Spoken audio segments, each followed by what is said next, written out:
الشيطان الرجيم بسم الله الرحمن الرحيم سبحان الذي أسرى بعبده ليلا من المسجد الحرام إلى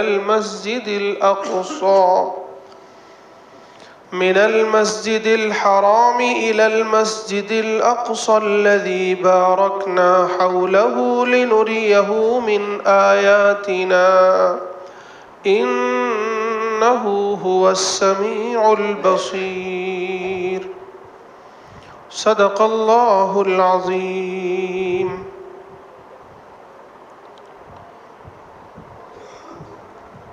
حضرات گرامی، واقع معراج کیا ہے، اس کی تفصیلات کیا تھیں اور اس کی تاریخ کے بارے میں روایتیں کیا کہتی ہیں، یہ ساری باتیں آپ کے سامنے پچھلے جمعے کے خطاب میں آ چکی ہیں۔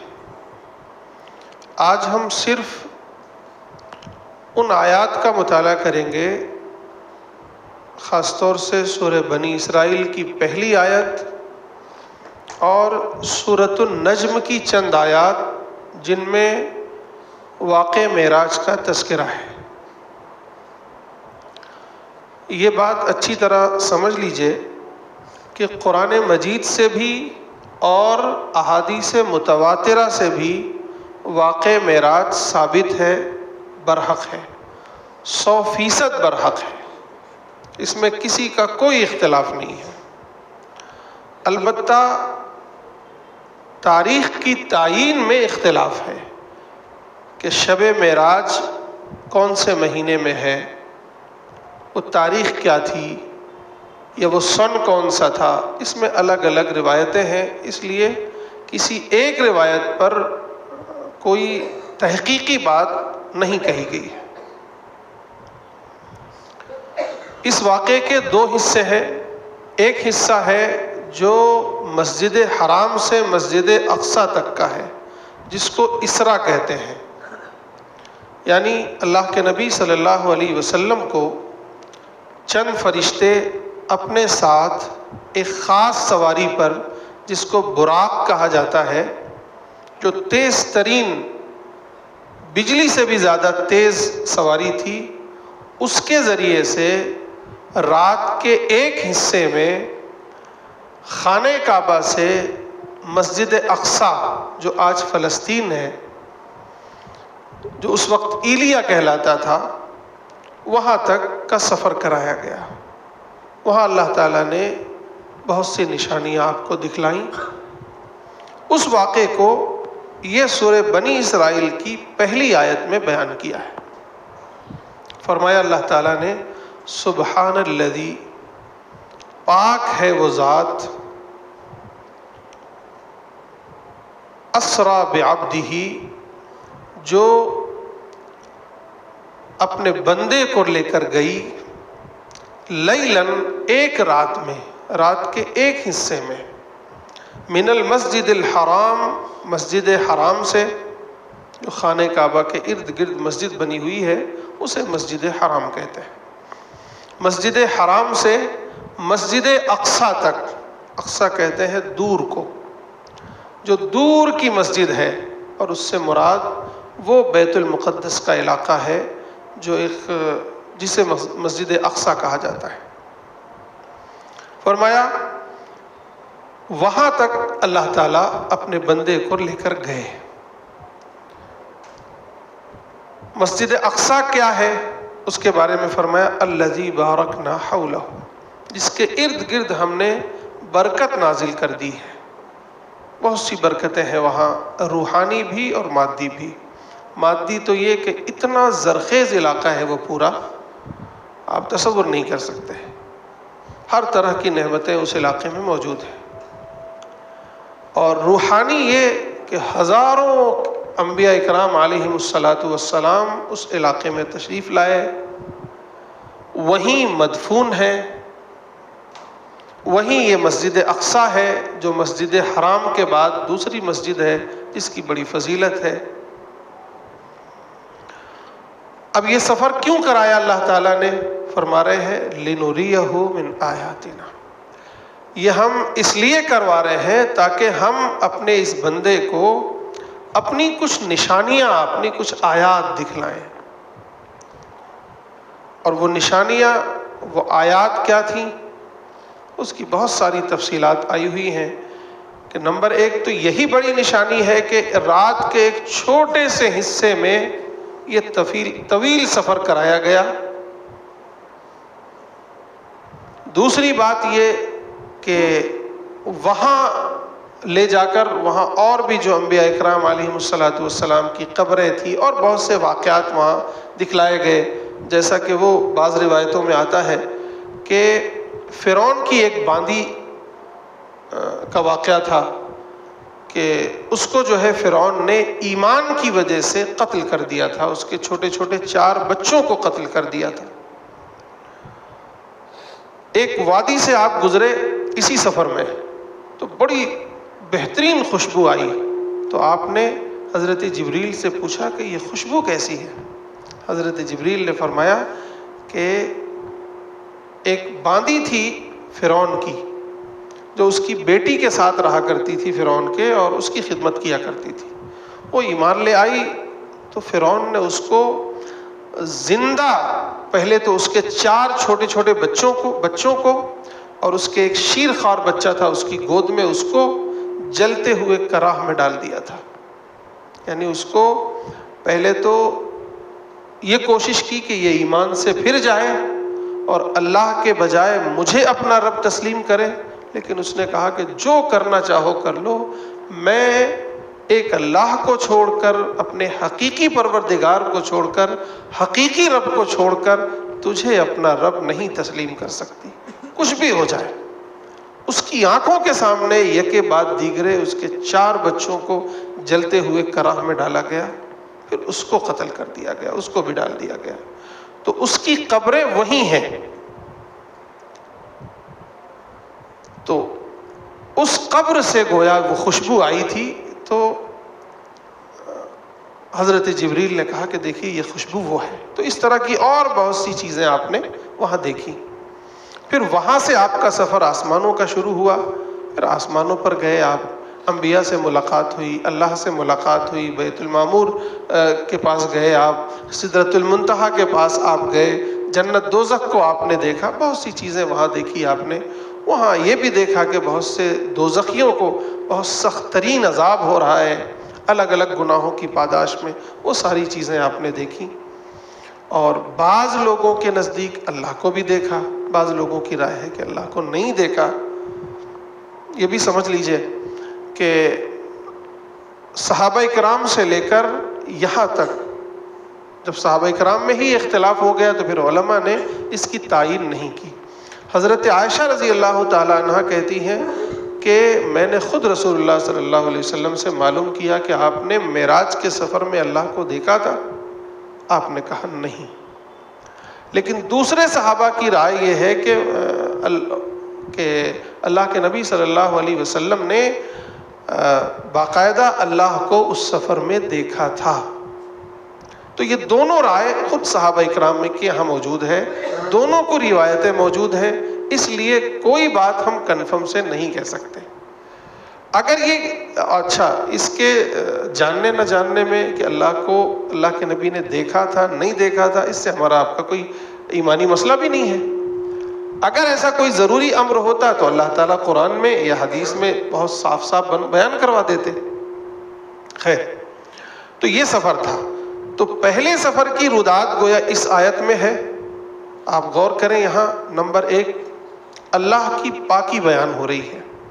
دوسرے، اپنے محبوب کو جب اللہ تعالیٰ معراج کروا رہے ہیں، یہ شرف بخش رہے ہیں کہ آؤ میرے پاس ملاقات کو آؤ، تمام انبیاء کی امامت آپ فرمائیں، جنت دوزخ کو آنکھوں سے دیکھ لیں، آپ اللہ سے ملاقات کر کے آئیں، آپ اپنے امتیوں کے لیے تحفہ لے کر آئیں آپ۔ یعنی اتنے اعزاز سے جب نوازا گیا تو جو لفظ استعمال ہو رہا ہے وہ بہت غور کرنے کی بات ہے، وہ ہے بعبدہ، کہ میں اپنے بندے کو لے کر گیا۔ اللہ تعالیٰ یعنی عبد ہونا، بندہ ہونا، یہ کسی بھی ایمان والے کی معراج ہے، معراج ہے۔ یعنی اللہ کے سامنے تکبر، اللہ کے سامنے کوئی بڑائی، یہ سب سے بڑا پاپ ہے، سب سے بڑا گناہ ہے۔ اور اللہ کے سامنے انسان بندہ بن جائے تو یہ گویا معراج ہے۔ دنیا اولین و آخرین کے امام، دنیا میں جتنے انسان آئے سب کے گویا سردار، سب سے افضل ترین شخص کو جو سب سے اونچا مقام عطا ہوا تو عبدیت کے ساتھ عطا ہوا ہے۔ میری اور آپ کی بھی معراج اس میں ہے کہ ہم اور آپ اللہ کے سچے بندے بن جائیں، اس کی بندگی اختیار کر لیں، اس کے سامنے جھک جائیں، اس کی عبادت میں مشغول ہو جائیں۔ اب آئیے سورۃ النجم کی آیات پڑھتے ہیں۔ سورۃ النجم میں ہے، یہ مکی سورت ہے اور یہ بالکل ابتدائی سورت ہے۔ پہلی مرتبہ آپ صلی اللہ علیہ وسلم نے اس کو پوری سورت کو لوگوں کے سامنے پڑھ کر مکے میں سنایا تھا، پہلی سورت تھی یہ۔ اسی میں پہلا سجدہ نازل ہوا تھا، آیت سجدہ جو ہم لوگ کرتے ہیں۔ اور اس کا ایک بڑا عجیب واقعہ ہے کہ آپ صحن حرم میں موجود تھے، آپ نے یہ سورت لوگوں کو سنائی۔ جتنے لوگ وہاں موجود تھے مسلمان تھے، وہ تو اپنے اختیار سے، اختیاری طور پر، جو نان مسلم تھے وہ غیر اختیاری طور پر۔ جب اللہ کے نبی صلی اللہ علیہ وسلم آیت سجدہ پر سجدے میں گئے ہیں تو سب لوگ سجدے میں چلے گئے، سب لوگ، جو نہیں چاہتے تھے وہ بھی قدرتی طور پہ ایسا ہوا۔ صرف ایک شخص تھا جو کھڑا رہ گیا، اس نے کہا، اس نے بھی یہ کیا کہ مٹی زمین سے اٹھا کر اس نے ماتھے پہ لگا دی، کہا کہ میں تو نہیں جھکتا۔ اس کے بارے میں آتا ہے کہ وہ کافر ہی مرا، اس کو ہدایت پھر نہیں ملی کبھی۔ یعنی یہ سورت نازل ہوئی تو یہ واقعہ پیش آیا۔ فرمایا اللہ تعالیٰ نے وَالنَّجْمِ إِذَا هَوَى، قسم ہے ستارے کی جب وہ غروب ہونے لگے۔ مَا ضَلَّ صَاحِبُكُمْ وَمَا غَوَى، اے مکے والے، اے لوگوں سنو، یہ جو تمہارے صاحب ہیں، تمہارے نبی تمہارے ساتھ رہتے ہیں، یہ نہ راہ سے بھٹکے ہیں اور نہ ہی کوئی اور راہ انہوں نے گمراہی والی اختیار کی ہے، کوئی نہیں۔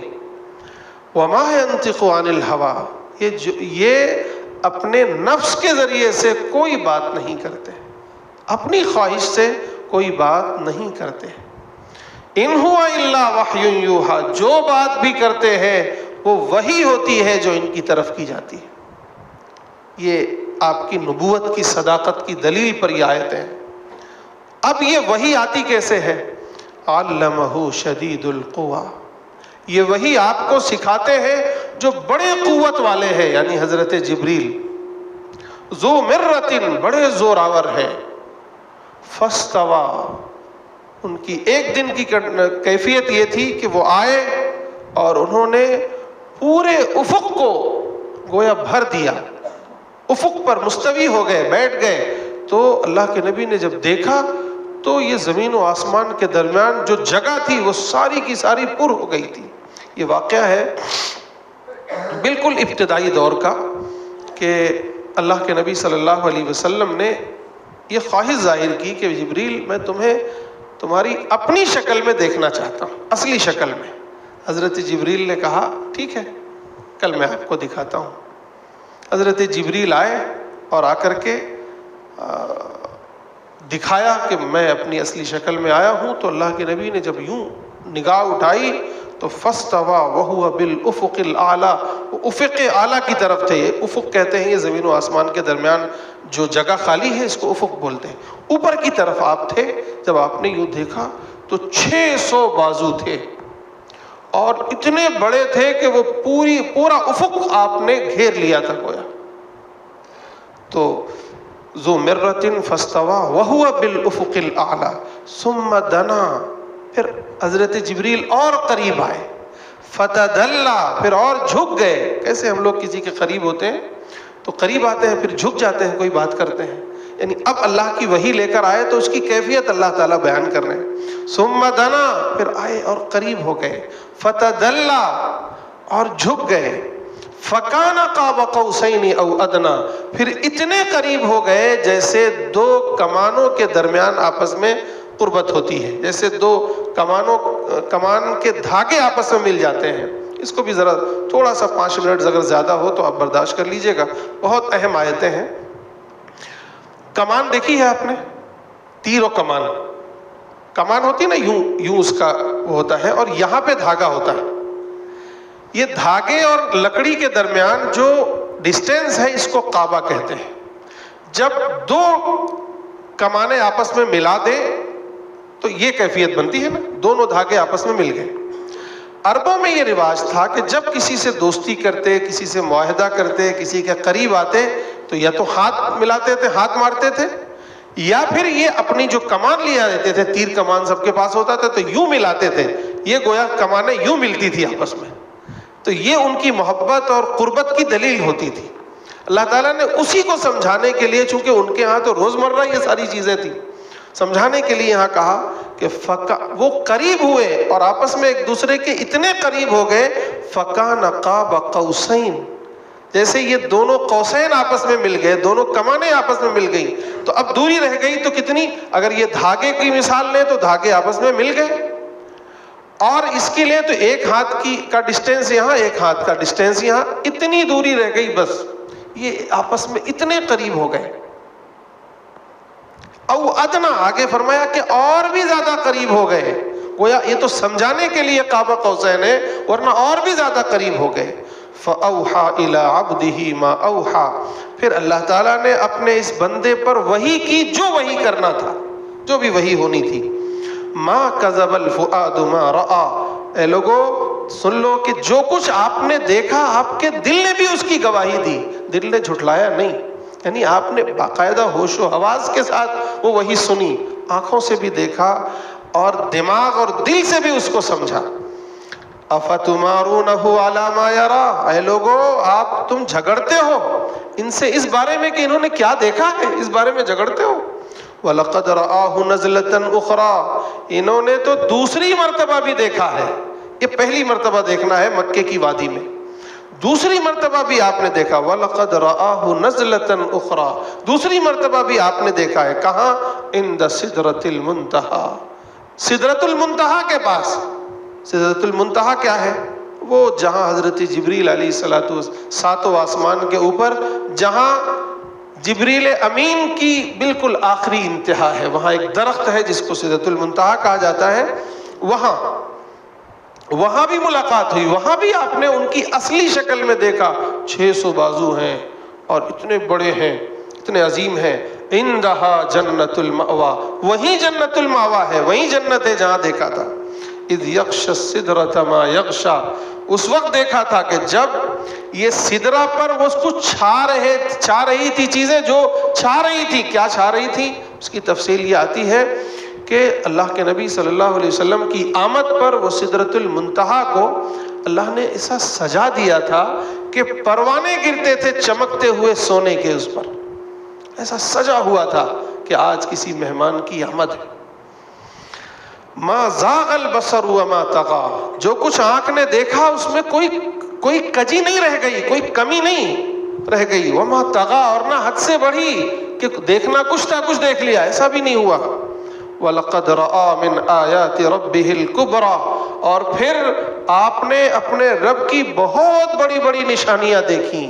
مثلاً آپ نے انبیاء کو دیکھا، انبیاء سے ملاقات کی، انبیاء کی امامت فرمائی، جنت کو دیکھا، دوزخ کو دیکھا، اس کی نعمتوں کو دیکھا، دوزخ کے عذاب کو دیکھا، بیت المعمور کو دیکھا، سدرۃ المنتہا کو دیکھا، اور یہ بھی ہو سکتا ہے کہ اللہ کو بھی دیکھا. اتنی بڑی بڑی نشانیاں آپ نے دیکھی. ایک تفسیر تو جو میں نے حضرت جبریل سے کی، یہاں تھوڑا سا جو میں نے کہا نا کہ دیکھنے میں اختلاف ہے کہ اللہ کو دیکھا یا نہیں دیکھا، تو یہاں اس تفسیر میں بھی وہی اختلاف آ گیا ہے. اوپر سے جب کہا گیا نا کہ علمہ شدید القویٰ، آپ اللہ کے نبی کو سکھایا ہے بڑے طاقتور نے، تو یہاں سے دوسری تفسیر کریں گے تو اب اللہ تعالیٰ کی ذات آ جائے گی کہ اللہ جو بڑی قدرت والے ہیں اللہ نے سکھایا ہے، ذو مرۃ جو بڑے طاقتور ہیں، فاستویٰ جو آپ مستوی ہیں عرش پر، اور پھر وہ کیفیت وَهُوَ بِالْأُفُقِ الْأَعْلَىٰ ثُمَّ دَنَا، پھر جب اللہ سے ملاقات کا وقت آیا تو اللہ کے نبی قریب ہوئے. اب یہ حضرت جبریل کی تھی، اب اللہ سے ملاقات کا نقشہ کیجیے آپ. پھر جب اللہ سے ملاقات ہوئی کہ تو ثُمَّ دَنَا، اللہ سے آپ قریب ہوئے، فَتَدَلَّا آپ جھک گئے اللہ سے، اللہ کے سامنے جھک گئے.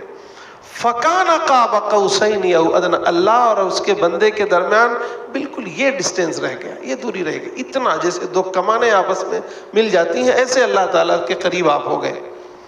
فَأَوْحَىٰ إِلَىٰ عَبْدِهِ مَا أَوْحَىٰ، پھر اللہ نے اپنے بندے پر جو بات کہنی تھی، جو باتیں ہونی تھی راز و نیاز کی، وہ کی آپ نے، جو وہی کرنی تھی کی، اور وہیں پھر نماز ملی. مَا كَذَبَ الْفُؤَادُ مَا رَأَىٰ، جو کچھ آپ نے دیکھا صرف آنکھوں سے ہی نہیں دیکھا، دل سے سمجھا بھی، محسوس بھی کیا، دماغ سے اس کو پرکھا بھی گویا. أَفَتُمَارُونَهُ عَلَىٰ مَا يَرَىٰ، اے لوگو تم اس میں جھگڑتے ہو کہ انہوں نے کیا دیکھا تھا. وَلَقَدْ رَآهُ نَزْلَةً أُخْرَىٰ، انہوں نے تو وہاں دوسری مرتبہ بھی دیکھا تھا، عند سدرۃ المنتہیٰ.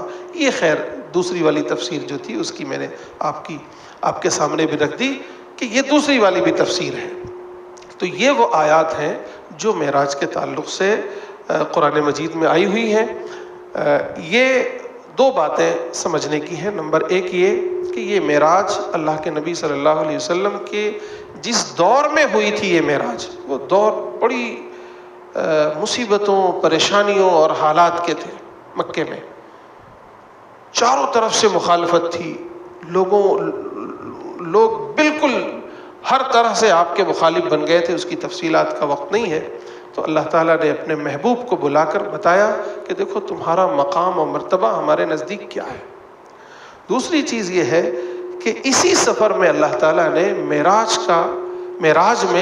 معراج کا سب سے بڑا تحفہ ہم ایمان والوں کو بھی عطا فرمایا، وہ ہے نماز. آج 5 وقت کی نماز ہے، ورنہ تو یہ 50 وقت کی ملی تھی.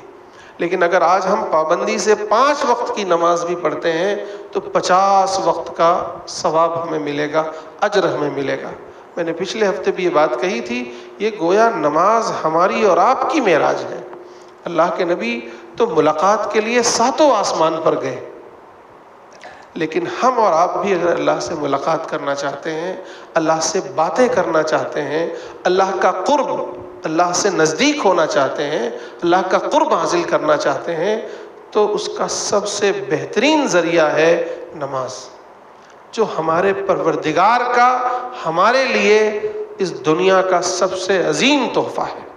ہمیں چاہیے کہ ہم اس کی قدر کریں اور حالات سے نہ گھبرائیں، جیسا کہ اللہ کے نبی صلی اللہ علیہ وسلم نہیں گھبرائے.